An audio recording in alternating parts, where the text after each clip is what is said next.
everyone. Thank you once again for tuning in to the Iconis podcast. As usual, I'm one of your hosts, Barry 3D Carter, deep, dark, and delicious sprinkles. And I'm here with the man, the myth, the legend, my homeboy, my best friend, the DJ that's keeping me rocking all the time. And if you ain't checking him out to keep your keep your moves going, why not?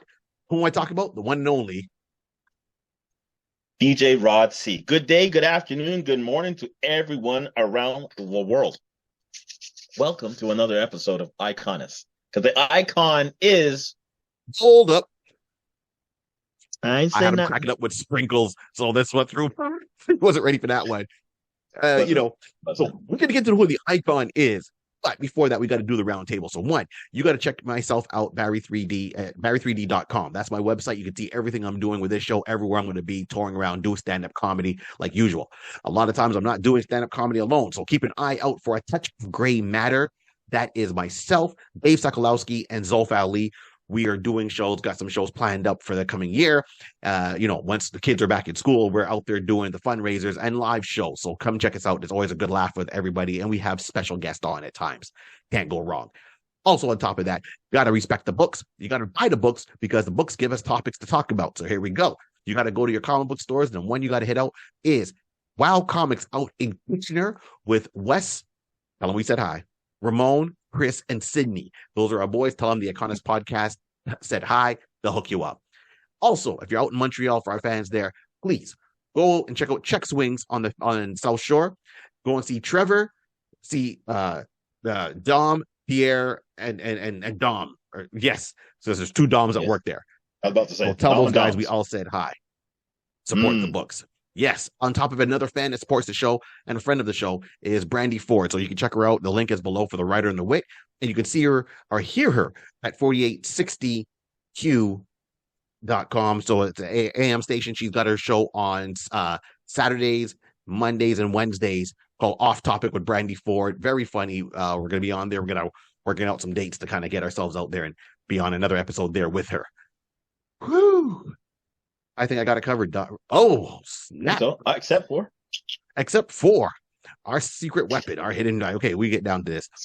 Here's a couple of things. If you want to do a podcast yourself, you got to jump on Podbean. I think that's what we use. There's a lot of hosting sites for your podcast. We use Podbean. It's the one that's the easiest one to use. It's really cost effective and easy to learn, I should say, cost effective, and makes the whole journey a lot easier to do the podcast. Also, if you got a podcast, you're gonna need some artwork, you're gonna need some graphics, you need some logos. You got to reach out to the man, the myth, the legend, the hidden member. Who am I talking about, Rod? J Bird Digital Art. Jason Reese, J Bird Digital Art. You hook him up, you give him a shout, you tell him you heard about him here on the Iconis podcast, and he'll give you a discount on the work that you need to get done to launch your own project, be it if it's something online or live. You don't miss out. Don't miss out. Right on, Jay. He's a huge fan of the show. We love it. Also, I hope you guys have been checking out the unboxing videos we've been doing here on our YouTube channel. If not, please check them out. Like, subscribe, and share, rate, and review. All this helps us out bit by bit. And we appreciate everyone that's on there on our social media. There's one person, Patrice Reed. So Patrice, thank you all the time for liking our videos and doing all that you do. I see it. I love it. And then, people that put their comments in there. And also on our YouTube page, we have a community tab. So we've got some polls there. We've got pictures there. Comment, I always interact with anyone that writes in there. So, right, if it's on the show or about the show, I'm always good to say, hey, thumbs up, and always give my opinion on stuff like that. So I think we've covered all that round table. I think so. Patrice Reed, that's the one that he puts on. He says hello on here. Oh yeah. All right, P. I'll be watching you for a minute. I know P. Yeah. You know P. Yeah. No, I wasn't sure if you remember P. You know P. Yeah. We know P. I know you. Yeah, P's not wondering so I say my name so many times, man. I got more letters than that. Yeah, I'm only saying the one letter P. Right. P. So Patrice, so every time our things go up on our Facebook page, so we have an Iconis Facebook page, Patrice always is giving a like there, so that support does not go unseen. I'll mention a couple of topics real quick. So as I said, I did an unboxing video for the Millennium Falcon. We did one on Wonder Woman and her invisible jet, and we have one also for Batman and the Batwing from the Kenner line. So thank you everyone for those comments. It's still coming in. And I'll say, for anyone I said interacts all the time, it's just a lot of fun. It makes the channel more. So come on now, keep it going. And we just want to we've got a few subscribers. We want to hit that 500 mark of our subscribers on our YouTube page and on our Podbean. So click, all that helps. I really got that. Okay. Yeah. Okay. Yeah, I can't go wrong with that, man. I've got to love. And you know what? And I'm gonna be nice. I'm gonna shout out one other person because on our Podbean page, we do have one guy that's following us on Podbean. And he goes by The Barn. So, yeah, so he's on there. He's just on there as The Barn. And you know what? I see the handlebar mustache. Friggin' awesome. Thank you for following our show. So, you know who you are. Appreciate that. Excellent. Okay, Rod. Mm-hmm. So today on the Iconus podcast, the icon is Clayface. Here we go from DC Comics. Rod. Now, you put on a good one there, Rod. You usually I'm like, hey man, okay, who are we talking about? Off camera, and then Rod's like, hey, we got to do Clayface, and I'm like, yeah, I like Clayface. That's cool. And then we do, I'm going back, and I'm like, wait a minute. Now, me and Rod didn't talk before, and I'm like, okay, so Rod was going through Caravan. I was doing some shows, and he mentioned Clayface. My mistake. I didn't ask him which Clayface. I just kind of make an assumption. We got online and I said, okay, so which Clayface we're doing? I said, okay, I guess that's true. We will discuss a couple of them because we're finding out there's multiple Clayfaces. Wow! Just saying. As the song goes, the beat goes on, the list goes on and on and on. Yeah, okay. So there's about like 5-7 different Clayfaces, but we're gonna and I'm not sure which ones Rod's gonna touch on. I know which ones I'm gonna touch on. So first and foremost, we're gonna touch on really the first Clayface real quick, right? That's where I'm gonna, because this is what the show's all about, fan casting, and of course getting back to the beginning. So we are gonna fan cast, who we pick and so forth with our reasons why. So just to know, Clayface made his first appearance in Detective Comics number 40 in June 1940.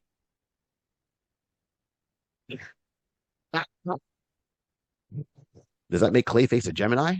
Are they trying to say Clayface is Two-Face? Yo. Here's the setup. Here's the setup. I'm seeing it. I'm hearing it. And they're trying to say that I'm Clayface. Let me tell you something. There we go. I couldn't be Clayface. I couldn't be Clay. Well, because I don't like dirt. You could have. Yeah. You're right. They made me. But the ability that's come with Clayface. Yeah, I can go from hot to funny in 60 seconds and vice versa. So yeah, that's all right. He's a Gemini. All right, cool. Yeah, he's a Gemini. So that's what he made his first appearance was, as I said, 1940. So he was created by Bob Kane and Bill Finger. Exactly. Yeah. Bill Finger. Bill Finger. A lot of times Bill's importance to Batman's mythos has been kind of erased for many years, and it's only come out the past good number of years. Has now come out really to the forefront that people know it's Bob Kane and Bill Finger. So just to give you the importance of how the two of them needed each other, in my opinion, was Bob Kane did have Batman drawn out. He was listening to the popularity of Superman when Superman first came out. I said, that's amazing. DC put out, our Detective Comics at the time put out saying we want more superheroes along the genre of Superman because it's really doing well for us and making us those dividends and giving us, everyone's making money. And Bob Kane said, yeah, all in, I can do this. And Bob Kane went back and he was influenced by some movies he saw at the time. He was influenced by, this movie called The Bat. He was a movie influenced by Da Vinci, with making the flying wings and so forth. And he made his Bat character. So he made Batman And the first Batman drawing that Bob Kane did, he only had a mask like Robin wears over his eyes. He had on a red costume with like black tights. He looked Yeah. more like Robin than he did Batman, if you really think about it, with the same wings that you'd see on that first appearance of Batman. And they looked at it and said, okay, what's his backstory? And Bob Kane turned around and said, I don't know what his backstory is. It's just Batman. He goes, no, he needs a backstory. And Bill Finger, the writer, turned around and said, okay, well, first and foremost, what's with the bright colors? Let's make it all black and dark colors. So the black and the grays came in there. Let's give him a full cowl. So he redid the look of Batman. We know currently what he looked like today. Gave him the backstory of being Bruce Wayne, his parents being killed off in the alley. So Bob Kane did the look. Bill Finger created the backstory, the motivation for Bruce Wayne, and in essence also created a lot of his early villains. Joker, and there's more, but right, but I can't remember off by heart, so I don't want to misquote anything. But we know for sure Clayface was one of them, the original Clayface, because they were inspired by the movie. So this is why we are talking about Clayface today, and he's got many. So the first one was Basil Carlo. That Clayface, Detective Comics number 40 in June 1940. That's when he came up, created by Bob Kane and Bill Finger. So we're going to represent it by giving the proper credit where credit is due, first and foremost. Right on. And he was around for many issue. And of course, then when things got updated by DC and they wanted to give the heroes and I always confuse it. Now, would that be considered the Golden Age or the Bronze Age when they brought in Barry Allen? The Bronze Age, it'll be the Silver. Silver Age. Sorry, thank you. Silver Age. Yeah. So during the Silver Age, they bring in Barry Allen. So Jay Garrick stopped being the Flash. Barry Allen, well, not stop, but I mean Jay Garrick was a Flash in those stories, and they wanted to kind of revamp. So now we get the Earth. Yep.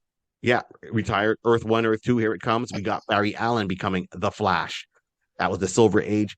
And during that, a lot of people kind of got the revamp. And one of them was Clayface. And Clayface made his other debut, as Hagen, as Matt Hagen in Detective Comics issue 298 in 1961. So 21 years later, the name is still there. The character comes back. So keep in mind, first appearance was Detective Comics 40, and the comics are published every month. And now here we are at Detective Comics issue 298. Wow. Okay. All right. Yeah. All right. Over a decade, before they had a changeover, passing of the torch, basically. 10 years. Yeah. How many issues per those?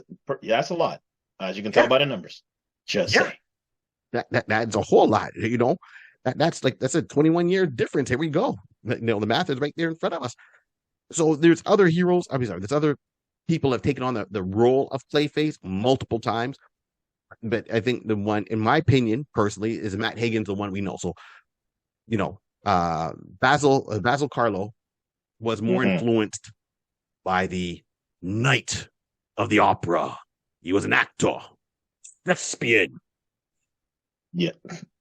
He was wrong. So the influence for this character was really Phantom of the Opera. You're going to learn today. Phantom of the Opera, ongoing play to now on Broadway, off-Broadway, worldwide movies. You see the character is disfigured. He puts on the white mask to cover the disfigurement on half his face, and he goes out there dressed, in a suit and tuxedo with a cape and top hat. That was his influence. Basil was an actor trying to make it, but things weren't coming through his way, and it wasn't making the money he was hoping to make. So he would put on a clay mask, portraying a character that he played in a movie, which was a horror movie. He would put on this clay mask and go there and commit crimes, and not so much just because he wanted to kill people. No, it was really getting that money. He's trying to rob people, and then of course, while you're doing wrongness in Gotham, you're about to meet the Batman. Yeah, man. So what was your impressions on Clayface? I mean, when he first On started out. Clayface? Yeah. Well, you're right. Carlo was just he was more of the thespian type of jilted. He's a jilted actor who Yes. basically wanted to, uh, you know, you know, right the wrongs that he thought was, that was against him. And then you got to think about it also. This is the 1940s. So in that regard, you're not going to get no major crime spree type of scheme, to a certain degree. The most they will Mhm. have is like, okay, I'm going to rob banks. I'm going to get away, go back to my little clubhouse, whatever. And as per Basil, he was also, again, the main thing for him was just trying to make that money, trying to get as much money as possible type of scenario. But then he shows that, that later on he began, killing actors playing the character. What was it? He began killing the actors playing the character he killed in order and the way they died in the film, along with someone he knew who knew his identity. So basically, Yes. he was just so involved in that particular character that basically he just mentally snapped in a sense of realizing, like, I'm not, no one's accepting me as Basil, but I shall be Clayface. And then basically just, become another persona or go along that line. So Basil's a very interesting individual. I'm going to come back to him later on. Hmm. And another part when we'll circle back later. But Basil to me is a very interesting character. But again, I also got to take in consideration to understand the time that he was created, that type of character, what he perceived to us as readers, realizing that now we will look at him and think, yeah, he was just a thief type, a bank robber type of. But at that time, everybody was always toeing the line, being good. So when you did wrong, you went all in.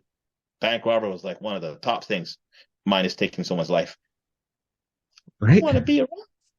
It was wonderful, hilarious in that sense. In the You days of you old. Yeah, you nailed it right there. This is why I love comics, man. This is why I love, I'm not trying to brag, but this is why I love our show because we come up with these ideas and concepts for everyone that listening. So you're hearing what Rod's saying right now about Mm. Basil, the actor, taking out other actors because they portrayed him in remakes. Let's look in today's age. You ever watch Scream? You ever watch Saw? Okay. You're trying to tell me Okay. that this is not very similar to what Scream and Saw could have been? Really look at Scream. You look at the Scream movies, right? And I haven't seen all of them, but I've seen the first couple of ones when they came out. So Mm-hmm.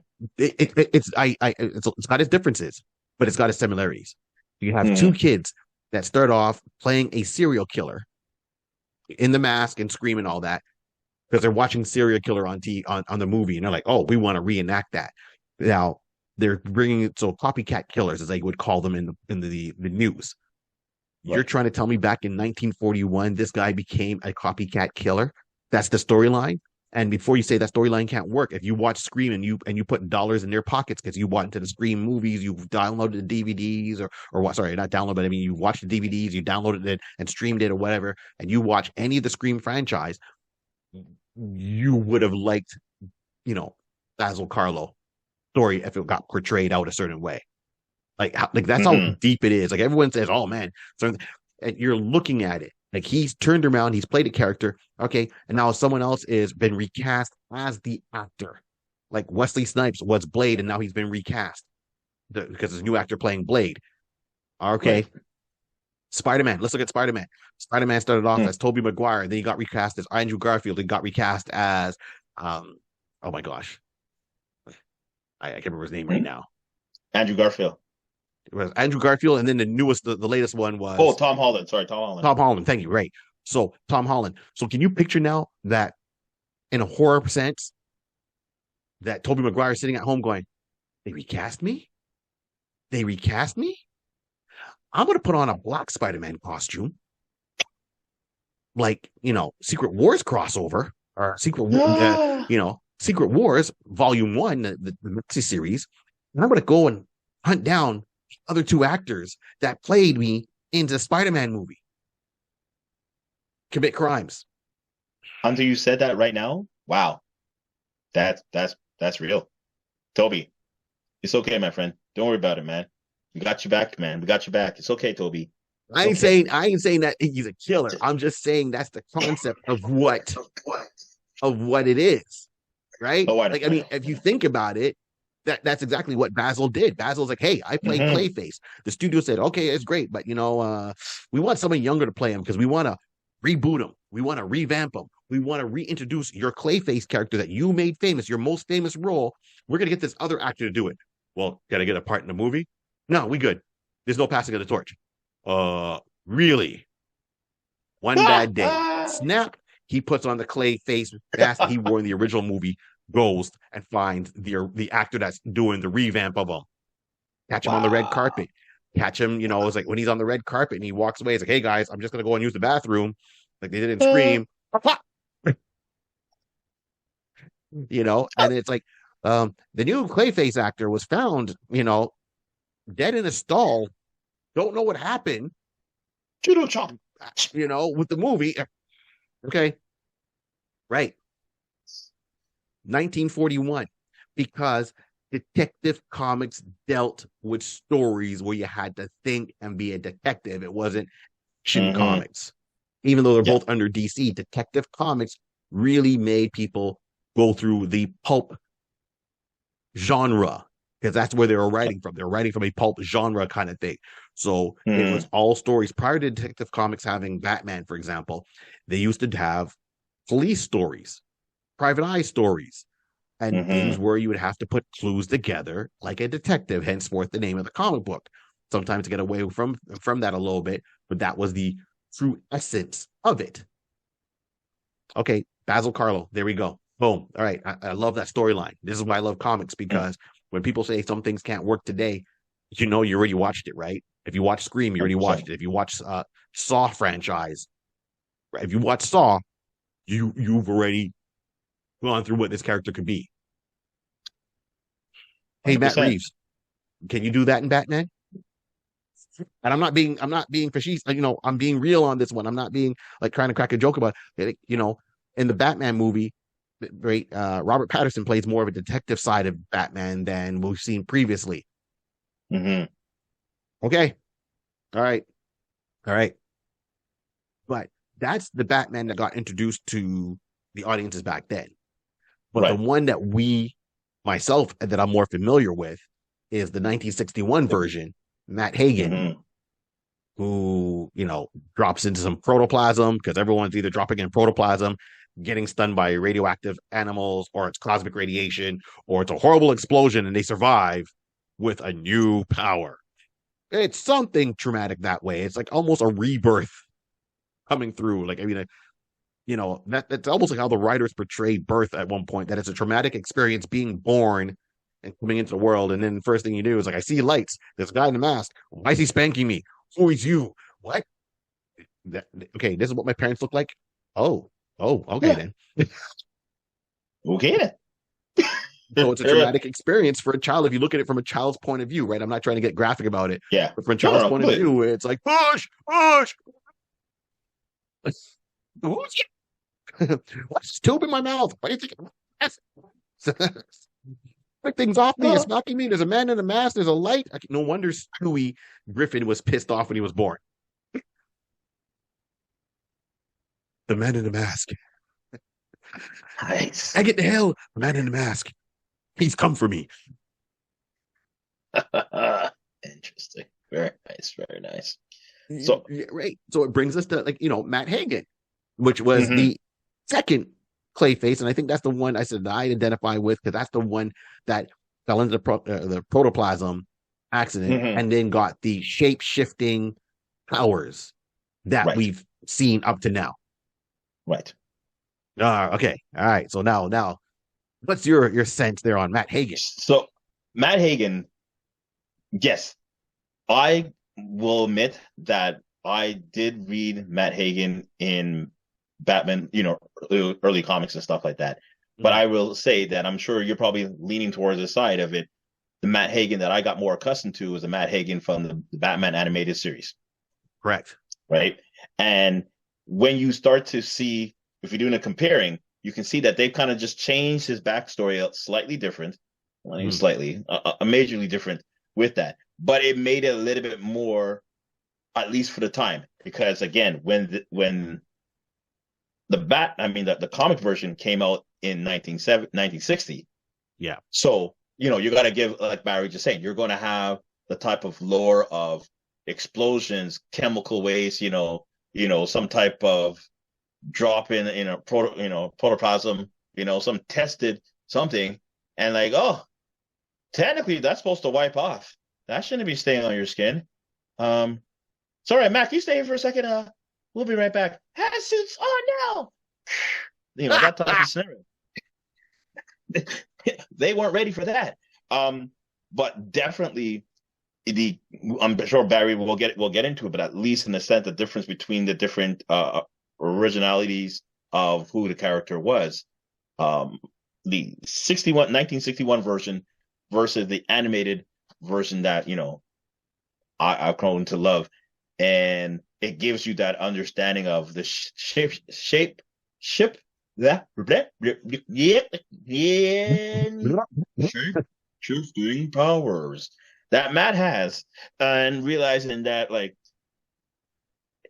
the limit is your own imagination. To me, sometimes if you realize the power that he has, we're shifting right now, but he basically has the clay version powers of the Green Lantern ring. Wow. If you think about it, he has the ability to basically shape shift his body into just about anything. And the best thing about it, he can dense himself up to be much more solid, or make himself more liquid that he can pass through items and, objects, holes and on the cracks and everything like that. When you look at the power that he has,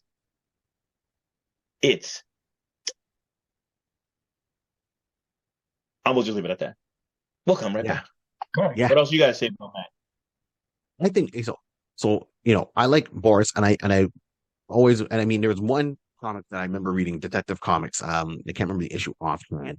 But I'll look it up, and I'll try to put the picture on there. But it's a beautiful picture with all the clay faces together, and the art was done by, he's passed away now, by Norm Borfogel, Borfogel. And his art, he was one that put all the clay faces together in a storyline that was about time, because a lot of them still existing. So he brought back, Matt Hagen's in it, Basil, Carlo's in it, and all the ones who took that name after the powers after the various ones. It was almost like a clay face war. Beautiful. Right. So what I think about Matt Hagen is, you're right. He's the one we identify the most. He's the one we see portrayed and drawn the most. He's got the big hulking body as it's evolved over time. It started off more like he's just a normal man made of clay, and he was able to change shape, and he needed to go back to this protoplasm every 48 hours to kind of rejuvenate his body. Like you're saying, the Green Lantern ring. And then they've evolved it where he didn't have to do that. Right. And he was able to shape shift, size, shape, anything he can imagine, he can turn himself into. It's like he's the DC version of Sandman to a certain degree. That's exactly what, yes. That's exactly very, very, limited, I would say, weaknesses. At the time, they always had to put something in there, because if not, he would be like the ultimate villain. Right? Matt Hagen, had a mind for crime, so to speak. Then he has the power to back it up. So he's gone from being, low-level guy to heavyweight. And then he's always made appearances in some Batman genre, be it if it's a video game, be it if it's the New Adventures of Batman and Robin, with Adam West and Burt Ward doing the voices, with Batmite and Batgirl. And I remember the episode, I have him on DVD, where he discovers the Batcave, because he's out, he's fighting Batman and Robin, they're chasing him, he gets away, and he doubles back to the Batmobile, and he goes, and then he morphs himself into the front grill of the Batmobile. So Batman and Robin drive back to the Batcave. When they leave the cave, he unmorphs and goes, "Oh, so this is the Batcave. Ha If they could have found a way, it is hilarious. If they could have found a way to put him on Suicide Squad. Come on now. Like I'm Right? saying, his powers are very. Any team Yeah. can use the power of Clayface and basically be given an extra edge on any type of situation. That's how I look at it from that standpoint. And it's funny that just a sidestep, you were talking about Sandman. When I went and just checked, realizing Clayface came first in December 61. Sandman came in September 63. So about just over a year and a half before someone else came. Now we're just saying, allegedly, you just look at that way. Was that a helpful handoff? Who knows? But you know how, as we've always said, in this particular industry back in the days, it was like tit for tat. Oh, you're not a bad idea. I'm going to, you know what? I'm just using similarities. It's an attribute. Uh-huh. Mud, sand. We'll just leave it at that. It's two different sides of the spectrum. There you go. So, copy paste. Copy paste. But it's basically, true. Matt Hagen is that. So basically, as Barry said, in the comic books, he fell into a pool of radioactive protoplasm, and he had to at least very frequently go back to kind of remerge himself to stay stable and stuff like that.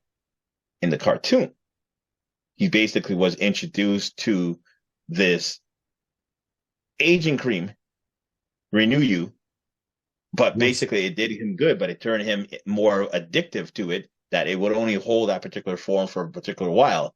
And then he would then kind of like, his face was now turning into like more muddy clay and started to droop. So he needed the cream to restabilize his DNA to be able to keep and hold a form.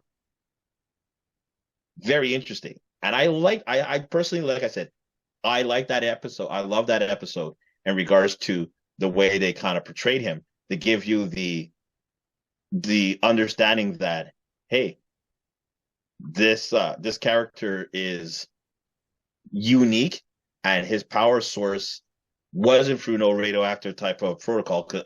Protoplasm or no radioactive pool. Because I would have love the English. I would have thought that anybody watching, some kid watching, individual watching animated, like saying, so you mean if I find myself a radioactive pool and dip myself, I have the power of Clayface? I don't got no radioactive pool, but mom got some stuff under the bathtub, above the bathroom, and start putting chemicals together? Yeah. X-nay on that. X-nay on that. I don't need. Or using mom's good cream. That's a butt whooping. But that's exactly it. So the worst case is like mom's cream, it has that foundation color. That could be it. Worst case scenario is he gonna find out today. Don't play with mom's very expensive powder. You gonna find out today, but the child will still be alive. That's true. Okay, I see your point. Right? Don't if they want to emulate it. Change it up from radioactive to like clay, skin cream, skin cream. And the worst case scenario, they're just playing in skin cream and just getting very, very moisturized, and the skin is very nice and soft. Dove softness. I say, hey, Billy, I haven't seen you for a month, Billy. What's going on, Billy? Well, I got grounded. Well, I thought it'd be like Clayface, so I got my mom's Renew cream or my mom's, cocoa butter, and I put it all over myself. Yeah, sure. I use their top brand cocoa butter. So, the shea butter. Let's just say it cost a lot per bottle, and I got grounded. But look how silky smooth my skin is. I got the glow. Listening. You are the last dragon. Let your soul glow. Now, how does it go again? Oh, God. So just to show you the genius of this altogether, once again, now I mentioned where Matt Hagen Clayface came into play. My apologies. I didn't say who created him. So who created Matt Hagen? Bill Finger. So Bill Finger created the first Clayface, Basil. And then 21 years later, he created Matt Hagen. So he was the writer, as I said, once again, behind him. And the artist at the time was Sheldon Moldiff. So that Moldoff. Okay, so Sheldon Moldoff was the artist. Bill Finger was a writer. They came up with Mm-hmm. Matt Hagen. So 2 times to show you how the importance of a good writer is on a story. He took a character that he created. 21 years later, reinvented the character with the same name, different origin, backstory for the Silver Age. And we're talking about him today, now in 2023. Right. Bill Finger's estate needs to get a lot more money.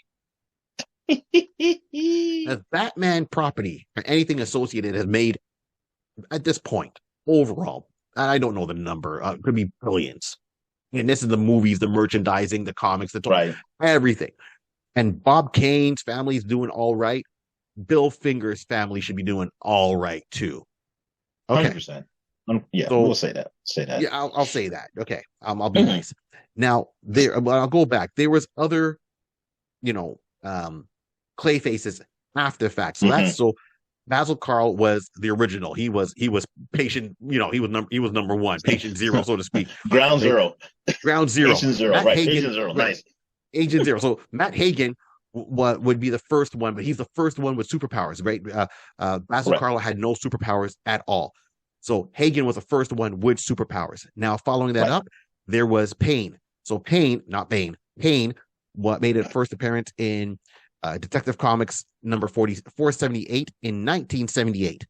And he would go by the name of Fuller. So the reason why is because his full name is or that's not his. Let me correct myself. It's Sandra Fuller. It's Sandra Fuller. That's it.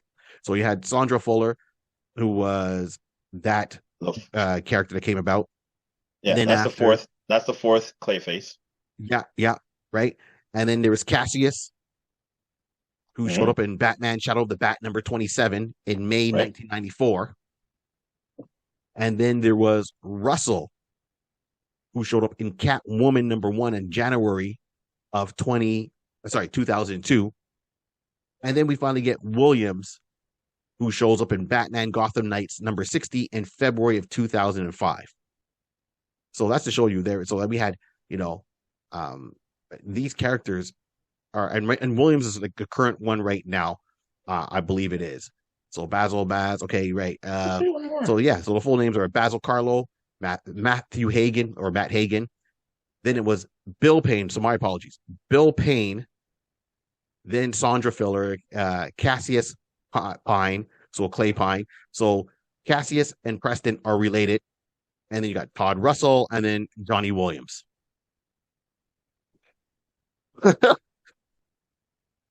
Just a tad. Now we had something close to a crossover with all the Clayfaces back in the Detective Comics when Norm Borfogle was doing it. And I love this art. So I remember this because it really stood out to me. And he had all of them crisscross and meeting up with each other at the time when he was doing it before his passing away. We need another Clayface war. We've had a Robin war. It's true. We had 3 Jokers. Everyone was like, okay, who's the real Joker? We got to go back and do another full depth Clayface story because one, Clayface's powers really make him stand out unique about everybody. Think about it. He's the ultimate infiltrator. He's the ultimate spy. He's strong. 100%. What can break 100%. Up Clay? You can split him up. He reforms himself. Doesn't matter if he has to be 20 feet tall, 40 feet tall, right, 2 feet tall, whatever shape. If there's something, if there's a gap, he can slip through it. He can turn his body into like spike punching, maces and so forth. He can do it all. And then the other cartoon that I kind of referenced real quick before, the Batman. In the Batman, they turned around and made Bennett, which was Bruce Wayne's best friend, who was a police officer. They made him Clayface. In that cartoon. So it was a different version altogether. They made him Clayface. And the only thing that was his weakness really was his state of mind. The more he used the powers, the more it kind of drove him a little bit nuttier. So he went from being a police officer to being a villain. And then he had his redemption arc to become good again, trying to show Bruce he can control the power. He won't go evil and come back. So, Matt Hagen to me is who I envision when I see Clayface. The properties of his body, he's beyond Batman. No pun intended in Batman Beyond. What I mean by that is like Batman at one point in the 50s was dealing with a lot of science fiction created criminals, getting away from the the Pulp Fiction, getting away from the gangsters and, so your gangsters, your mafia, your kidnappers, your bank robbers. Batman was evolving to being bigger than life. Sci-fi was Those are really the words. popular in the Evolving. 50s, and that Mm-hmm. was what that brought into that storyline. Okay, so there we go. Clayface at this point, if they could have got him on a good run in the Suicide Squad, be it comic or live or in a movie, all for it. I Well, think sorry, go on, no, Rob. What no, you say? no, go ahead. Go ahead. Finish. Yeah. So to me, I think Clayface is underutilized. The time I've seen him utilized the most was in the Batman Arkham Asylum games or Arkham World Mm. games, is where you see him come across the most. And I enjoyed it. I mean, I played Batman. I mean, I say enjoyed it. I had to fight him. He was pain in the butt. But this is where this character could come in. We are so committed on getting the new characters that the old characters kind of fall aside and you miss the magic with them. I would love to see the two originals come back or have Matt Hagen, but still reference the crimes of Basil, Carlo come back. So it's interesting you say about Basil because there is still one. There's two. There's still one more incarnation of Clayface. More recently. So if we go with Matt Hagen from the Batman animated and yes, in the comic books and so forth, the most recent type of iteration has been coming in the past 2 or 3 years now on the show Harley Quinn. So they have a Clayface that's on there. That character is actually supposed to be Basil Carlo, but that particular Clayface has the shape-shifting powers of Matt Hagen. Yes, so because that one got the DNA from Matt Hagen and kind of, I think, imbued it with himself, and that's where it kind of comes full circle, which I like. Right. So it's very interesting, and this one is, the little similarities that Basil on this particular incarnation is an actor. He's a thespian actor who's not that great, but he realized, I don't mind being a criminal, but I still want to be an actor. I still want to have the joys of acting. I want the fame. It's the accolades. But it's hilarious because he has the ability to shape shift into anything. So now you can start pulling on, well, if you have the ability to shape shift into any type of individual, you're not going to be that type of person who's going to have that one-dimensional type of characterism that your mannerism is everything is the same. If I'm shifting into something else, let me be able to portray that person. So I had liked that they've at least brought this character for this incarnation, but gave him the realizing, well, you're an actor at this point. So you need to have some type of skill. So who's the closest that we've had from previous?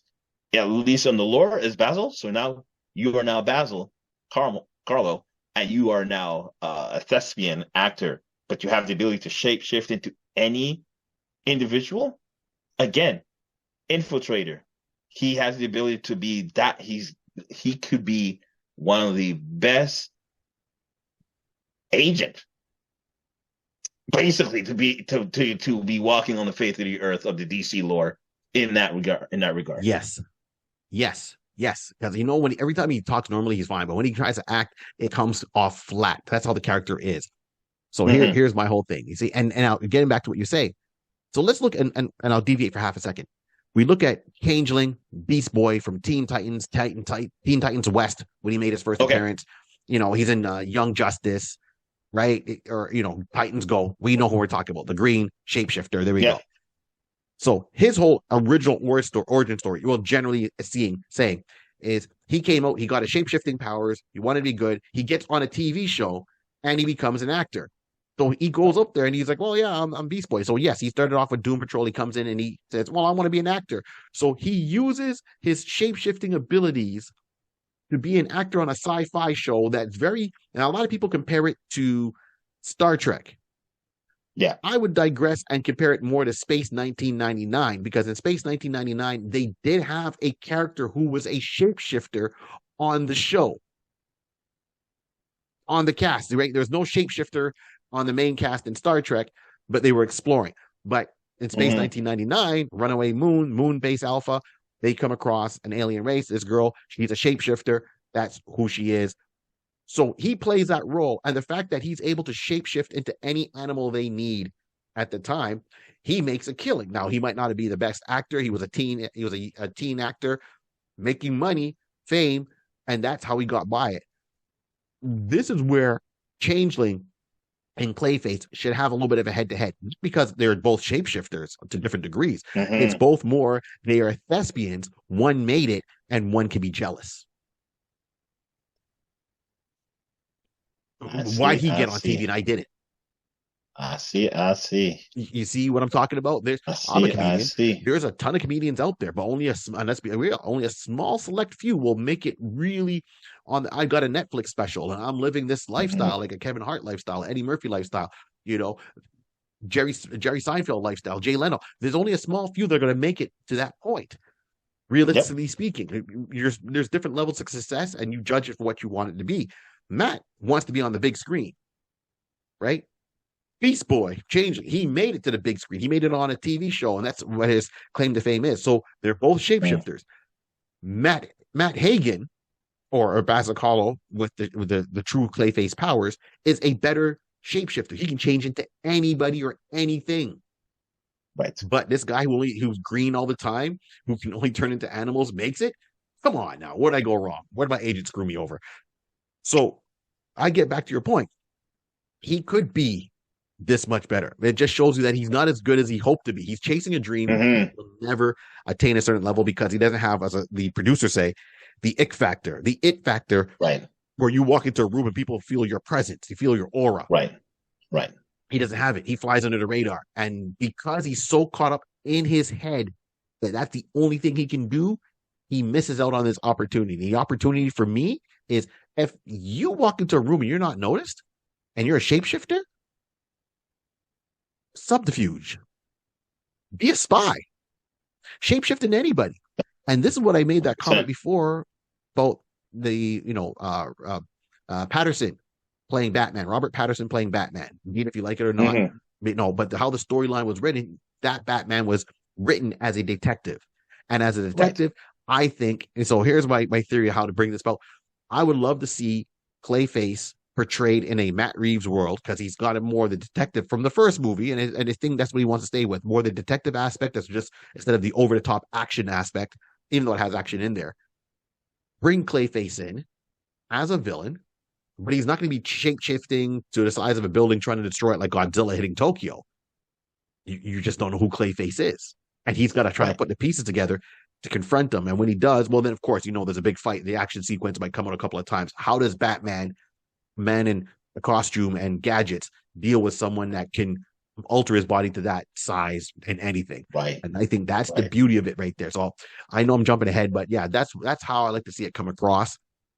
And that's, I think, really would play out to me live action, right? One, that's how you can incorporate someone for like live action Beast Boy from Titans, keep that same actor, bring him over, put him in Matt Reeves, at least mention him, but either bring in Basil or Matt Hagen, more Basil Carlo. But still, you have to mention some of the other ones. I just can't mention one. That's the whole thing, is that you don't want to just mention one and forget the others. And really, I would see a Batman movie play out where you would have the one main actor, so his original look, and say, hey, he can change bodies, and you have to get, 20 different actors of all ages, all genders, portray him in certain scenes. Say, oh, well, he can't hold the shape more than maybe, 20 minutes when he takes on someone's other physical appearance.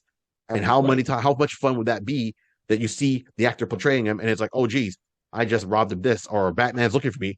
And next thing you know, you see, Batman looking and it's like, what happened here, Commissioner Gordon? And you're seeing some little Asian kid walking out. And you're like, all right, you go about your business. You're not going to think that's Matt Reeves. And the audience won't even know who it is because you see him, it goes to Batman and Commissioner Gordon, it flashes back, and you're seeing people walking out. So you have to really pay attention as a viewer to the screen to say, okay, well, who was in this scene? What was he carrying? Was he carrying anything particular that doesn't change? Right. Is he carrying a particular backpack or a suitcase? So if you see, a 12-year-old walking out with a briefcase, as fans, you're like, oh, there it is. But as the characters in there, they would not know. They're like, oh, that character's carrying a briefcase, or he has on a certain bracelet that he always keeps on. So that's my 2 cents. That's the I'll tell tell. you who I fan cast for it after, Rod. That's the tell sign. That's the tell sign. Yes, for the audience to That'll be the know, tell but sign. you have to bring in a lot of actors. They don't have to have speaking roles, and they don't have, and they have to be different. They got to be all different.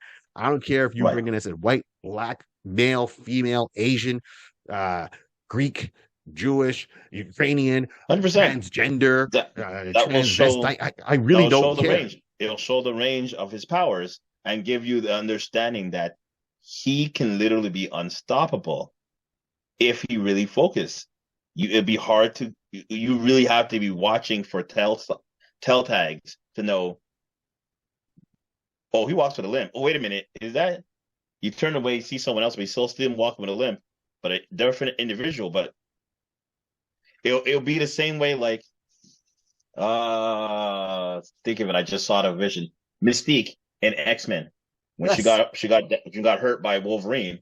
Yes, you saw her got stabbed up with a per se and everything. Like next time, she's like, "Oh, we need Medicare," and all you see is the three shots and adamants like saying, "That's a mistake."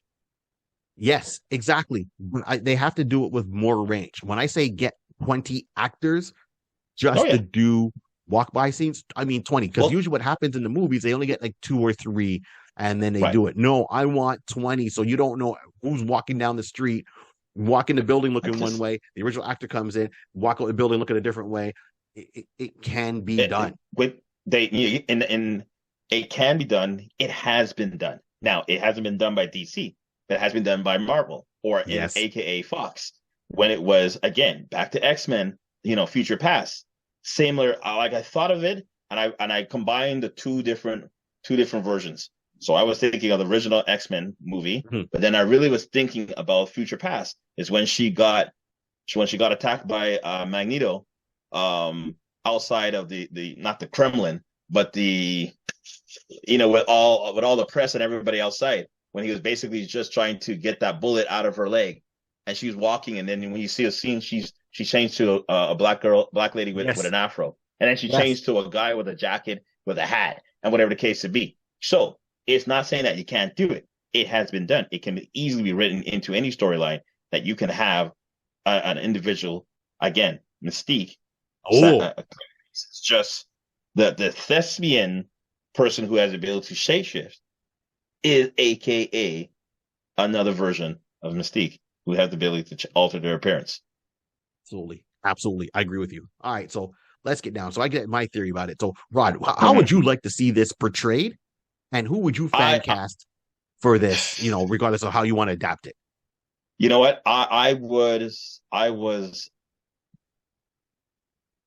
To me, the majority of this would be CG. So it's going to be voice. We're having a voice actor because we would have the initial having him as an individual. We'll have scenes as an individual, but you really want to see Clayface in Clayface formation. That means it's going to be CGI.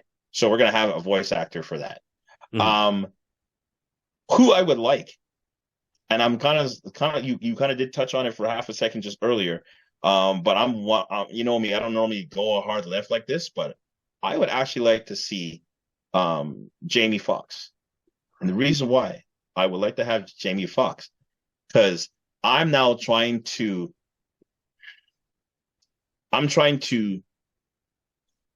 recreate, merge Matt Hagen and Boris Carlo, Basil Carlo into one. Yeah, so I'm looking for the person, because again, to me, if he's going to be Clayface and he has the ability to shapeshift, he has to be able to take on different, representation, shapeshifting into different individuals. He's going to have to be able to portray. If you're going to, I know I keep saying infiltrate. That's why it was always been in my head, because this person who I want it to be, but he's going to have to be able to, if he's going to be a little girl, he's going to have to know how to talk and act like a little girl, be a teenager if need be an older, gentleman, an older individual, a young person, you know what I mean? So you have to be able to have the vocals to do that. Jamie Foxx has the range. He has the range.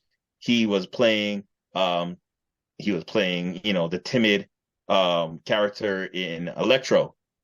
Yes. And I can't remember the name right now, and I feel so bad. I just thought of it earlier. But he had the ability to turn that, and then we switched over to be quote unquote Electro. Yeah, that was problems. That was problems right there. He's also had the ability, again, he has so much like day shift. We're going to talk late as of late. He is, Max Dillon. Sorry, that was it. Max Dillon for Electro and Yes. Spider-Man No Way Right. Home. Right. Um, Django. You know what I mean? He's had these type of characters where he has the range to be that timid little person, to be someone who's bold in your face, to be a thespian if need be, and so forth. So, but I like what you said in regards to having other individuals portray, like actually having physical other individuals. Now, in my mind, because I don't want to pull too much away from Jamie being the main Right. character, the main embodiment of Mhm. Clayface. But I would do just like the Mystique from Future Past. You have different people, just to stand in for a quick shot, turn back to whoever, whatever the case to be. And if you do go into a shape shift, then you can have Jamie do the voiceover for that type of scenario if need be. Yeah, I got But you. we know that Jamie has the ability to alter his voice and make himself a different type of character. I would like that. I would like to see him portray Clayface. Nice. Nice. Okay. All right. I like that. I like that. I see where you're going. I got you. Now you almost touched on something that I was going with, right, for a half a second. So here's how I see it. I would still see it in a Matt Reeves universe, but I think that we will function best, right? I'm still sticking with my 20 Mm-hmm. actors and my main Yeah. actor. So the actor that I want play Clayface on the big screen, or live, I should say. But yes, definitely on the big screen because that's where I'm going. So I had to look at my notes because I had to save the name of this actor. And the cool thing is about this actor is he's already played screen. Well, he's playing Clayface right now. So it's the actor Alan Alan. Alan. Alan I was Tudyk. thinking of Alan. Yeah. So and Alan has done a ton of stuff. He's done, he's been in the Avengers movies. He's done that, that show, what Secret Alien, or Residential, or Yeah. Resident Residential. Alien, Yeah. right? So he's done all these characters. He's really good at playing it, and he's got the voice. So here's my whole thing. I would throw Alan in there, right, and even play off a couple of things. Of one, of Alan will be the Matt Hagen Clayface. Let's say Matt Hagen is he becomes Clayface. Why does he become Clayface and take on the name Clayface? Because he's been a fan. Because all movies and genres have fans, no matter if they're great movies or bad movies, or so forth. So he is a horror fan of the original Basil Carlo. He might have Okay. the VHS home and he watches these movies over and over again and think this character is really cool. And this character never got a break and he should be further than where he is. So that's where, and when he finds out and gets the powers of anything and maybe it'll change, he takes on the name Clayface because one, he likes that actor. Step one. Step Got it. two is now Batman's out there, he's doing his thing. Everyone is, who's Batman? He goes out and meets, maybe the Falcones or whoever is left from that family or run crime mobs and says, how could I use my skills? I like Matt Hagen. Sorry, I like Basil Carlo. He's an actor. I tried doing some, amateur theater myself. It just didn't go anywhere. But now I got these powers I can shapeshift. Haha. Mm-hmm. You know what? Screw this. You want to know who Batman is? I'll find out who Batman is. That's the motivation now between the two of them battling wits. So they're trying Right. to find out who the other person is while protecting Right. their own secret identity. Motivation is one is trying to protect his identity and stop him from doing crimes. The other one's doing crimes to bait Batman to come out to see if he can track him and follow him and find out who he is. At the Okay. same time, you get Alan, who's already playing him. Get Alan to play get Alan to play Clayface, but get him to play the Matt Hagen version. But when he goes out in public at times, maybe he turns around and he changes his face to the Looks Basil. like the Basil. Like look, he looks like Basil. Or say Okay. that Alan goes out, and when Alan is out, maybe Alan has a completely different look as Matt Hagen because he's so enamored with Basil Carlo that he makes himself look like Basil to get that attention. So when people see him walking down the street, it's like, you look a lot like that actor that used to play Clayface like 20 years ago. Oh, yeah. You mean, oh, Basil Carlo? Yeah. Oh, I get that a lot. So that's how convoluted I'm going. Have Alan be himself in human form, but you Right. find out that his human form really is his using his Clayface powers to make himself look Right. like the actor that he grew up watching years ago, who was the original Clayface. He takes on that name. So one, you get to hold on what Clayface would have looked like, Basil Carlo would have looked like. You never Right. see what Matt Hagen looks like, because you could say maybe Matt Hagen's disfigured. So even he's forgotten what he looks like. So his go-to form is that. So that's how you get the two to tie together. That's how you get the history from the first one. And his motivation is, well, he's got a little bit of dark side. He's, wants to find out who Batman is. And Mm-hmm. that's where the fight goes back and forth. And then, of course, the last part of it. So you don't need the CG too much because he uses his powers very subtle. Right. As the Okay. movie goes Okay. on, it escalates and escalates till Batman, Robert Patterson realizes he's fighting Clayface. And then, the big battle's got to be an over the top battle where it's heavy CGI with Alan's voice, but you see Clayface in his clay form at the end. That is the crescendo you hit right there. And you're like, holy crap. And let the two of them really go at it. Okay. Let me add to that because my mind was thinking along that line, and I was literally thinking about Alan because he's already there. So my mind was thinking he's already voicing, but I know he was coming from the voice aspect of the Harley Quinn, the more thespian Joking. type. So I'm like, Yeah. I just thought just me, my head was thinking like, why aren't you doing that? You would expect that from him. But then my whole thought was actually to have this all saying the merging of both. So Yes. I didn't say it, but my idea was thinking along the line that I wanted to find an actor who is, and this is, let me just say this out as out of respect. This is nothing mean towards Alan or anything like that, or any No, of no, the no. actors. Stand No, casting. no, but the part, Yeah. no, but the part I'm going to say is that I wanted to have someone who's acting. So don't get anybody vexed. Acting that you are an actor on the downhill of your career. You're willing to do anything type of, just to get a paycheck. You're still trying to make it out on, still trying to, I got another break. I'm sure I still got something. I still got some legs underneath me to make another break, but you're doing anything and everything and anything to, to survive. You now walk into the storyline like of the Batman animated that you basically pick up a job doing commercials for, because now we got to figure out how did he get the powers.